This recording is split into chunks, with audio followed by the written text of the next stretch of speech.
یہ ہر دور میں نبیوں کے کلمے کی دوسری جز کا بدلنا اور پہلی جز کا قائم رہنا اس بات کی دلیل ہے کہ دین اسلام کی بنیاد ہے لا الہ الا اللہ۔ دین اسلام کی بنیاد ہے لا الہ الا اللہ۔ کہ پاکستان جب ہم نے حاصل کیا تھا تو کلمہ کیا کہا تھا، کیا جملہ تھا، کیا شعار تھا، کیا نعرہ تھا؟ پاکستان کا مطلب کیا؟ لا الہ الا اللہ۔ یعنی پاکستان کو ہم نے حاصل کیا ہے کس بنیاد پہ؟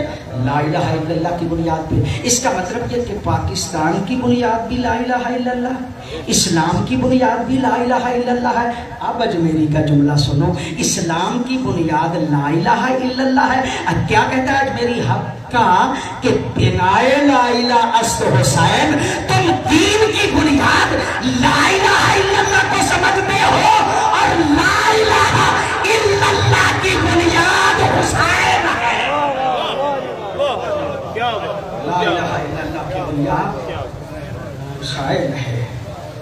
نعرہ تکبیر، نعرہ رسالت، نعرہ حیدری۔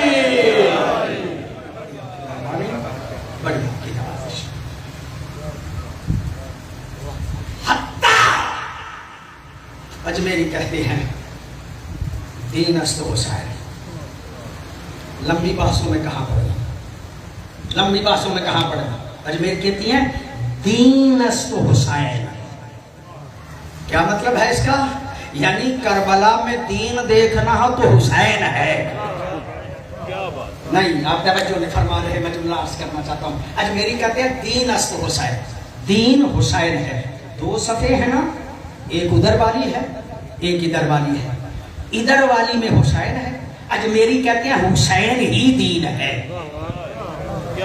نہیں، آپ توجہ فرمائیں گے تو جملہ عرض کر رہا ہوں نا آپ کی خدمت میں، توجہ فرما رہے ہیں نا۔ نمازیں تو ادھر والے بھی پڑھتے تھے، روزے تو ادھر والے بھی رکھتے تھے، حج تو ادھر والے بھی کرتے تھے، زکاتیں تو ادھر والے بھی کرتے تھے، لا الہ الا اللہ تو ادھر والے بھی پڑھتے تھے، محمد رسول اللہ تو ادھر والے بھی پڑھتے تھے۔ لیکن اجمیری نے کہا نہیں، دین است حسین، دین حسین ہے۔ اس کا مطلب یہ کہ حسین کو چھوڑ کے نمازیں پڑھی جائیں، دین نہیں۔ پتہ نہیں آپ کی توجہ ہے یا نہیں۔ حسین کو چھوڑ کے روزے رکھے جائیں، دین نہیں۔ حج کیا جائے، دین نہیں۔ زکوٰۃ دی جائے، دین نہیں۔ میں جملہ عرض کرنا چاہ رہا ہوں آپ کی خدمت میں، یعنی اجمیری نے کہا ہے حسین نے لکیر لگا دی ہے، نمازی دو ہو، یہ بھی پڑھ رہا ہو وہ بھی پڑھ رہا ہو، یہ بھی حج کر رہا ہو وہ بھی حج کر رہا ہو، یہ بھی زکوٰۃ دے رہا ہو وہ بھی زکوٰۃ دے رہا ہو، یہ بھی دینی کام کر رہا ہو وہ بھی دینی کام کر رہا ہو۔ آپ نے پہچاننا ہو کہ دیندار کون ہے اور بے دین کون ہے تو دیکھ لو حسین کس طرف ہے۔ نحمدہ ونصلی ونسلم علی رسولہ الکریم، اما بعد فاعوذ باللہ من الشیطان الرجیم، بسم اللہ الرحمن الرحیم۔ انما یرید اللہ لیذہب عنکم الرجس اہل البیت ویطہرکم تطہیرا، صدق اللہ العظیم۔ ناظرین، آپ نے ایک اور شیعہ ذاکر کا کلپ سماعت فرمایا۔ انہوں نے اپنی تقریر کو مزین کرتے ہوئے اپنی مجلس کو خوبصورت بنانے کی کوشش کرتے ہوئے کچھ اشعار پیش کیے اور ان اشعار کی نسبت اجمیری کی طرف کی، بار بار اجمیری کا نام لے رہے ہیں۔ تو یہ اجمیری کون ہے؟ ان کا پورا نام خواجہ معین الدین اجمیری ہے، بعض نے اس نام کے ساتھ چشتی بھی لگایا ہے۔ تو میرا اس پر سوال ہے، اس شیعہ ذاکر پر، کہ آپ نے جو اشعار پڑھے ہیں، میرا یہ دعویٰ ہے کہ یہ اجمیری کے اشعار نہیں ہیں۔ اجمیری کی کسی دیوان میں، ان کی کسی کتاب سے یہ اشعار ثابت نہیں۔ اگر آپ یہ ثابت کر دیں تو میں دوبارہ کلپ جاری کروں گا کہ میں اپنے اس دعوے میں غلط تھا۔ یہ قیامت تک کے لیے میرا آپ پر سوال ہے کہ اجمیری سے آپ یہ جو ہے اشعار ثابت کریں۔ دوسری بات، آپ کہہ رہے تھے کہ لا الہ الا اللہ یہ دین اسلام کی بنیاد ہے۔ یہ آپ بھی تسلیم کر رہے تھے کہ لا الہ الا اللہ دین اسلام کی بنیاد ہے۔ ہمارا بھی یہی عقیدہ ہے کہ دین اسلام کی بنیاد لا الہ الا اللہ اور آگے بھی پڑھیں محمد الرسول اللہ اس پر ہے۔ یہ تو آپ نے مان لیا اور تسلیم کر لیا۔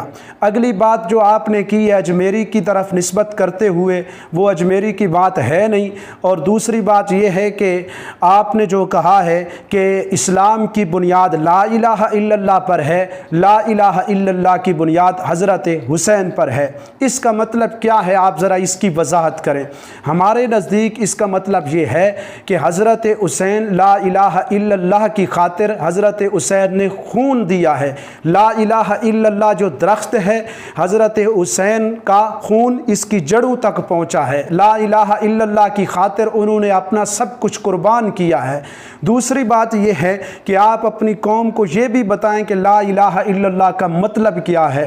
تو واضح کرتے ہوئے میں بتاتا چلوں کہ ہر قسم کی عبادت کے لائق، یعنی مددگار، ما فوق الاسباب مدد کرنے والا، مشکل کشا، حاجت روا، نظر نیاز اور منت منوتی کے لائق، ہر قسم کی ما فوق الاسباب سور و پکار کے لائق، دعاؤں کو سننے والا، یہ صرف اور صرف اللہ تبارک و تعالی ہی ہے۔ یہ اپنی قوم کو آپ بتائیں کہ لا الہ الا اللہ کا یہ مطلب ہے۔ اور حضرت حسین نے بھی اسی کو ثابت کیا کہ لوگوں عبادت ہر حال میں کرنی ہے، جھکنا ہے، مشکل کشا سمجھنا ہے، ہر وقت میں تو اللہ ہی کو سمجھنا ہے۔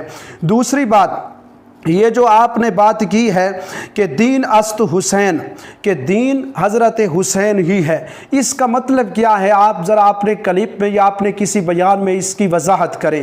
ہمارے نزدیک علماء نے جو لکھا ہے کہ دین است حسین کا مطلب یہ ہے کہ حضرت حسین رضی اللہ تعالی عنہ، یہ سارا کا سارا حضرت حسین کی زندگی کا کردار، ان کا عملی نمونہ یہ دین ہے۔ عملی نمونہ ان کے نظریات، ان کے عقائد، یہ دین کی علامت اور پہچان ہے، یہ مطلب ہے۔ تیسری بات آپ نے یہ کی ہے کہ حضرت حسین کو چھوڑ کر جو نمازیں پڑھتا ہے، زکوٰۃ دیتا ہے، حج کرتا ہے، اس کی کوئی عبادت نہیں ہے۔ میں اس بات کو تسلیم کرتا ہوں، بلکہ میرا بھی یہی عقیدہ ہے کہ حضرت حسین کے نظریات، عقائد، ان کے اعمال، ان کی شان مقام کا منکر نمازیں پڑھے، زکوٰۃیں دے، حج کرے، کوئی عبادت قبول نہیں ہے، اس لیے کہ حضرت حسین رضی اللہ تعالی عنہ صحابی رسول ہیں۔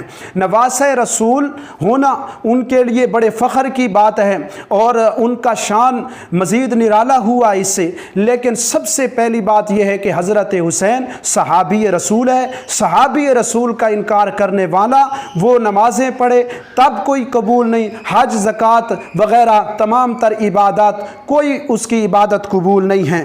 اسی طرح مجھے یہ بات کہنے کا حق ہے کہ جس طرح حضرت حسین کو نہ ماننے والا وہ دائرہ اسلام سے خارج ہے، بھی اسی طرح حضرت سیدنا صدیق اکبر رضی اللہ تعالی، حضرت سیدنا عمر فاروق رضی اللہ تعالی عنہ، حضرت عثمان، حضرت علی، حضرت امیر معاویہ، ام المومنین حضرت عائشہ وغیرہ تمام صحابہ کرام رضوان اللہ تعالی علیہم اجمعین کا انکار کر کے اکیلے حضرت حسن کو یا اکیلے حضرت حسین کو مانے، باقی سارے صحابہ کا انکار کرے تو اس کی کوئی عبادت قبول نہیں ہے، اس کی کوئی نماز نہیں ہے، اس کی کوئی حج نہیں ہے۔ الغرض وہ بھی اسی طرح دائرہ اسلام سے خارج ہے جس طرح حضرت حسین کا منکر دائرہ اسلام سے خارج ہے۔